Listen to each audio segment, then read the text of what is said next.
Hello student, आप सब कैसे हैं? आई होप आप सब अच्छे होंगे। आज हम करेंगे एक्सरसाइज 2 का पार्ट 2 और इससे पहले हम पार्ट 1 कर चुके हैं। जिन्होंने वाला वीडियो नहीं देखा है तो प्लीज़ डिस्क्रिप्शन में जाके लिंक क्लिक करके वाला वीडियो देख सकते हैं। तो चलिए स्टार्ट करते हैं आज का क्लास। तो आज हम करेंगे क्वेश्चन नंबर 3 का फर्स्ट, क्योंकि सेकंड तक हम कर चुके थे। तो 3 का फर्स्ट ये बोल रहा है कि find the value of a, मतलब ए की वैल्यू फाइंड करनी है। G x is a factor of p x, मतलब जी एक्स पी एक्स का एक गुणनफल है। तो यहाँ पर देखिए पी एक्स कितना है आपका एक्स स्क्वायर और ये एक्स ए एक्स प्लस 2 और ये कितना हो जाएगा एक्स प्लस 1। अब यहाँ पे क्या करना है आपको, x प्लस 1 इक्वल टू क्या करेंगे 0। तो x इक्वल टू क्या होगा -1। आपके क्वेश्चन में दिया हुआ है जी एक्स पी एक्स का एक गुणनखंड है, अतः गुणनखंड प्रमेय से, मतलब g x is a factor of p x, so by factor theorem. तो यहाँ पर क्या करेंगे, जहाँ जहाँ x है वहाँ क्या रखेंगे -1। तो ये -1 हो गया और ये क्या हो गया आपका, हाँ बाई फैक्टर थ्योरम में क्या होता है थोड़ा सा बता देता हूँ, क्योंकि इसका इंट्रोडक्शन नहीं बना हुआ है। पी एक्स इक्वल टू क्या करते हैं हम 0 लेते हैं, क्योंकि ऑलरेडी बोल दिया है कि फैक्टर है। इससे पहले वाले जब हमने वीडियो देखा था उस पर हमने 0 प्रूफ किया था। जब 0 आता है तो क्या होता है, वो फैक्टर होता है, मतलब गुणनखंड होता है। अगर 0 नहीं आया तो वो गुणनखंड नहीं है।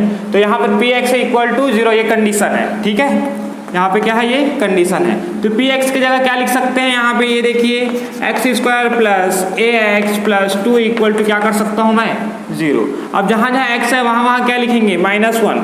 तो ये -1 का स्क्वायर हो जाएगा, यहाँ पर होगा -1 प्लस 2 इक्वल टू क्या होगा 0, ठीक है। तो -1 का स्क्वायर मतलब क्या होगा 1 ही होगा, और ये a को -1 से इंटू करोगे तो क्या होगा a, और प्लस 2 इक्वल टू क्या होगा 0। 1 प्लस 2 कितना हो जाएगा 3, और a को उधर ट्रांसफर कर दो या फिर यहीं रहने दो, -a यहाँ पे रहने दो, और 1 प्लस 2 कितना होगा 3 इक्वल टू क्या होगा 0। तो -a इक्वल टू कितना होगा -3। या फिर डायरेक्ट कर सकते हैं आप, a को उधर ले जाइए, आप a को उधर पक्षांतर कर दीजिए या ट्रांसफर करिए, तो a कितना हो जाएगा प्लस में। तो a इक्वल टू कितना आ गया आपका 3, और आपको बोला गया है a की वैल्यू फाइंड करने। तो जितने भी इसके क्वेश्चन हैं इसी तरीके से बनेंगे। तो चलते हैं इसके नेक्स्ट क्वेश्चन पे। तो इसका सेकंड क्वेश्चन है आपका सेम टू सेम है, यहाँ पर भी a की वैल्यू फाइंड करनी है। तो x-1 कितना है, मतलब g x equal to x-1 है यहाँ पे। तो x-1 इक्वल टू क्या करेंगे 0। तो x इक्वल टू क्या होगा आपका 1। तो जहाँ जहाँ x है वहाँ क्या करेंगे 1। तो सबसे पहले पी एक्स की वैल्यू यहाँ से लिख लीजिए, a X square minus 5x plus 3 equal to क्या होगा आपका 0। a की जगह a ही रहेगा, x जगह क्या है आपका 1 है, -5 यहाँ पर भी 1 होगा, यहाँ पर प्लस 3 इक्वल टू 0। तो ये हो गया a, इसको तो 1 से a से इंटू करेंगे तो a ही आएगा। ये -5 प्लस 3 इक्वल टू 0। तो a -5 प्लस 3 कितना हो जाएगा -2 इक्वल टू 0। तो a इक्वल टू क्या आएगा आपका 2। तो आपको जो आंसर है a की वैल्यू आ जाएगी 2। तो चलते हैं नेक्स्ट क्वेश्चन पे।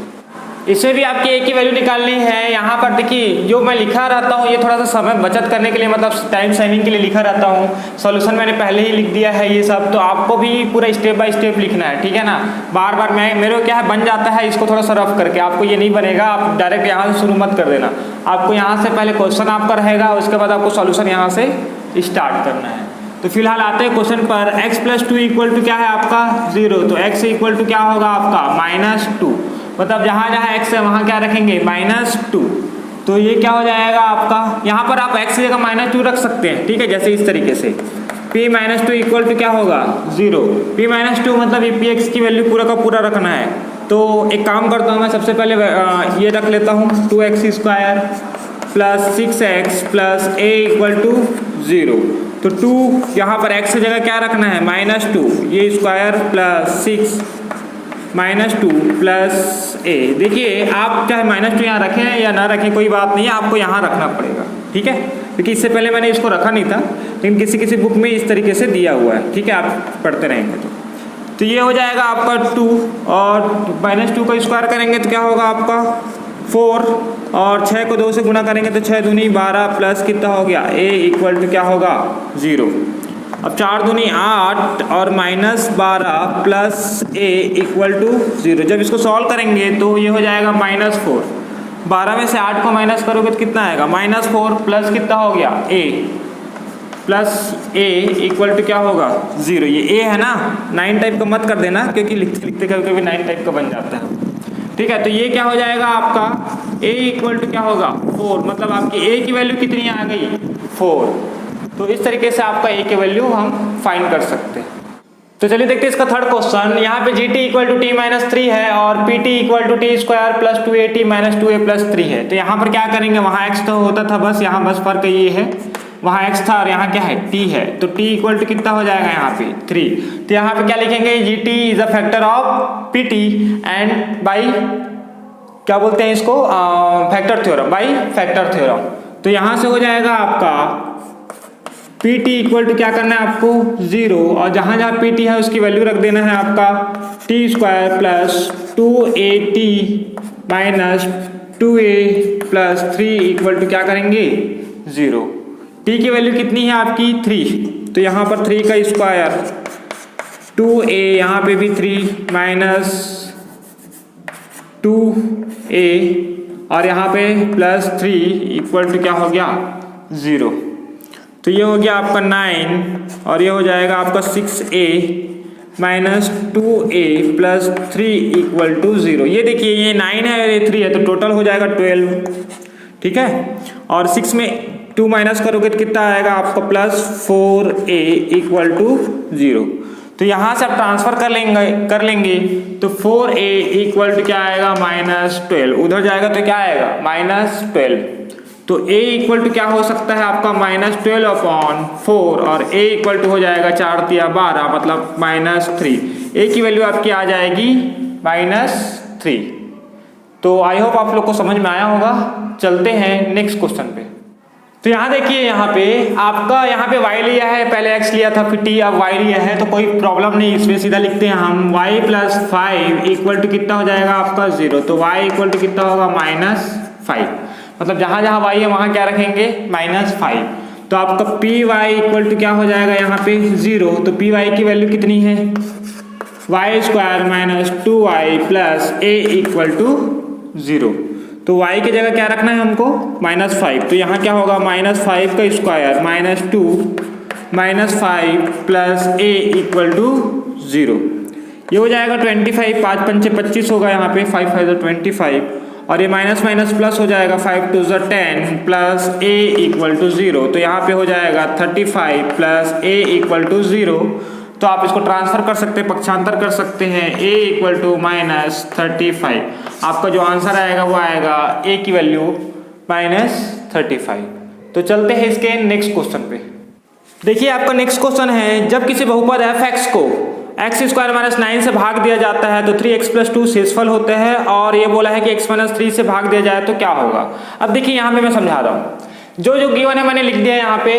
भाज्य मतलब डिविडेंड है आपका, यहाँ पढ़ लीजिएगा आप लोग। fx डिवाइजर मतलब भाजक है x स्क्वायर माइनस 9, शेषफल कितना है 3x प्लस 2 और भागफल हमने नहीं दिया है इन्होंने, तो हमने ले लिया है gx। अब एक फॉर्मूला होता है भाज्य बराबर भाजक गुणित भागफल प्लस शेषफल, मतलब डिविडेंड बराबर dividend equal divisor into quotient plus remainder. तो भाज्य कितना है आपका fx, तो यहाँ पर क्या रखेंगे आप fx। भाजक कितना है आपका x स्क्वायर माइनस 9, तो यहाँ क्या रखेंगे x स्क्वायर माइनस 9। भागफल कितना है आपका gx, तो यहाँ क्या रखेंगे gx। और शेषफल मतलब आपका रिमाइंडर कितना है आपका 3x प्लस 2। ये आपको बोला गया है, ये है, आपको बस पुट करना है। तो यहाँ पर लिखा हुआ है यदि fx का एक और भाजक x माइनस 3 है, मतलब if x minus 3 is the other divisor of fx, so by remainder theorem. तो जहाँ जहाँ x माइनस 3 इक्वल टू क्या लेना है 0, क्योंकि हमने रिमाइंडर थ्योरम में क्या पढ़ा है gx इक्वल टू 0। तो x माइनस 3 आपका एक और डिवाइजर है बोल रहा है, मतलब एक और भाजक है, तो यहाँ पर क्या लेंगे 0। तो ये क्या होगा आपका x इक्वल टू 3। तो जहाँ जहाँ x है वहाँ वहाँ क्या रखना है हमको 3। तो ये हो जाएगा f3 इक्वल टू हो जाएगा, यहाँ पर हो जाएगा 3 का स्क्वायर माइनस 9, ये होगा g3 प्लस 3, यहाँ पे 3 प्लस 2। तो जब इसको सॉल्व करेंगे तो ये 3 माइनस मतलब ये हो जाएगा 9 माइनस 9 और ये हो जाएगा g3 और यहाँ पर 3 3 9 प्लस 2। तो जब इसको सॉल्व करेंगे इतने को तो 9 माइनस 9 कितना हो रहा है 0। तो ये पूरे की वैल्यू कितनी हो जाएगी 0। तो आपको बचेगा कितना 9 प्लस 2 मतलब 9, यहाँ पे क्या आ जाएगा 11। तो आपका आंसर जो आएगा वो कितना हो जाएगा आपका 11। एक बार और समझा दे रहा हूँ। देखिए ये सब आपको गिवन है, आपको क्वेश्चन में गिवन है। हमको पता है कि भाज्य बराबर मतलब dividend equal to divisor into quotient plus remainder. अब आपको यहाँ पे बस इसकी वैल्यू पुट करना है। यहाँ पर एक ही लाइन याद रखना है, यदि f(x) का एक और भाजक x-3 है, ये दिया हुआ है कि पहले तो इससे डिवाइड किए थे x² - 9 से, अब ये बोल रहा है कि यदि उसको x-3 से और डिवाइड करें तो if x-3 is a other divisor of f(x), तो by remainder theorem x-3 equal to क्या होगा 0। तो आप इसको रख सकते हैं। तो चलते हैं इसके लास्ट क्वेश्चन में। तो देखते हैं इसका लास्ट क्वेश्चन, जो क्वेश्चन नंबर 5 है। इसमें ये बोला है यदि किसी बहुपद को f(x) से, तो आपका डिविडेंड कितना होगा, मतलब भाज्य कितना होगा f(x). अब x² - 16 से भाग दिया जाता है, तो मतलब डिवाइजर भाजक कितना होगा x² - 16। तब उसका शेषफल मतलब रिमाइंडर कितना होता है 5x + 3। तो यहाँ पर क्या आएगा 5x + 3, और आपका जो भागफल मतलब क्वोशेंट है क्या आएगा gx। अब इसका मान यहाँ रख दीजिए, तो ये भाजक आपका हो जाएगा, भाजक कितना आपका x² - 16 से भागफल क्या है आपका gx, और प्लस शेषफल क्या है आपका, शेषफल आपका ये जो रिमाइंडर है आपका 5x + 3 आपका क्या है शेषफल।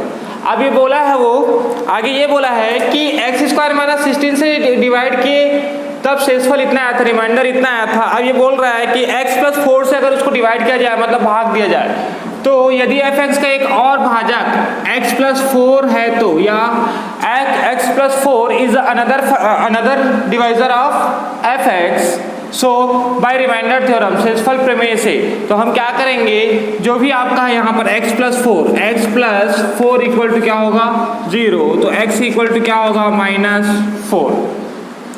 अब इसको कहाँ पे रखना है, यहाँ पे जहाँ जहाँ x है वहाँ -4 रखना है। तो यहाँ क्या होगा f - 4 इक्वल टू ये हो जाएगा -4 का स्क्वायर - 16, यहाँ -4 का स्क्वायर होगा, ये -16। gx की जगह क्या होगा आपका -4, और x की जगह यहाँ पर 5 - 4 + 3। तो यहाँ पर देखेंगे ये -4 का स्क्वायर करेंगे तो 16 - 16 हो जाएगा ये वाला, और ये g -4 और f 5 चौक कितना हो गया 20, तो ये हो जाएगा आपका -20 और +3, तो ये तो 0 हो जाएगा, 16 - 16 0, और ये आपका -20 + 3 कितना हो जाएगा -17। तो आपको जो आंसर आएगा f - 4 का वो आएगा आपका -17। देखिए मैंने इसको अच्छे तरीके से समझाने का प्रयास किया है। अगर इसके बावजूद भी अगर आपको नहीं समझ में आया होगा तो एक बार इसको रिवाइज करके देखिएगा वीडियो को, ठीक है, क्योंकि इस एग्जाम्पल में जो ये वाला क्वेश्चन है वो बहुत ही अलग तरीके से दिया है, तो मैं इसको सिंपल तरीके से समझाने का कोशिश किया हूँ। तो आज का क्लास यहीं पर फिनिश करना पड़ेगा, क्योंकि ये चैप्टर यहाँ पे फिनिश हो चुका है। आई होप आप लोग को आज का क्लास समझ में आया होगा। अगर आप लोग को आज का क्लास समझ में आया है तो प्लीज़ मेरे चैनल को सब्सक्राइब कीजिए, लाइक कीजिए, कमेंट कीजिए, और उन लोगों को ज़्यादा से ज़्यादा शेयर कीजिए जिनको इनकी ज़रूरत है। Okay, thank you.